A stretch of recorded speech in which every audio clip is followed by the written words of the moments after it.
মহিলা একটা কুকুরকে পানি পান করিয়েছিল। এই ব্যভিচারী নারী একটা কুকুরকে পানি পান করানোর বদৌলতে জান্নাতে চলে গেছে। এক ব্যক্তি 99টা খুন করেছে, পরে যে যাকে জিজ্ঞাসা করেছে তওবা হবে কিনা, সে বলেছে তওবা হবে না। ওকে খুন করে 100 পূর্ণ করেছে, তারপর তওবা করেছে, করতে গিয়ে মারা গিয়েছে।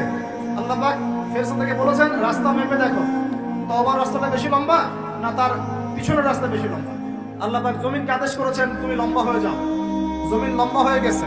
ফেরেশতারা মেপে দেখেছেন তওবার রাস্তা বেশি লম্বা, আল্লাহ পাক তাকে মাফ করে দিয়েছেন। এক ব্যক্তির সন্তানকে বলেছিলেন না যে আমি মরে গেলে আমার লাশটাকে পুড়িয়ে দিবা, অর্ধেক ছাই বাতাসে, অর্ধেক ছাই কোথায়? সমুদ্রে। আল্লাহ পাক জমা করেছেন, জমা করে বলেছেন কেন করেছিল এটা? সে ব্যক্তি বলেছে মিন খাশিয়াতিকা ইয়া রাব্বি ওয়া আনতা তা'লাম মা ফি নাফসি। হ্যাঁ আল্লাহ, এটা আমি আপনার ভয়ে করেছি, আর আপনি খুব ভালো করে জানেন যে আমার নফসে, আমার মনের মধ্যে কি আছে। আল্লাহ পাক বলেছেন যাও তুমি মাফ করে দিন। চ্যানেলটি সাবস্ক্রাইব করে আপনিও আল্লাহর দ্বীন প্রচারে সাহায্য করতে পারেন।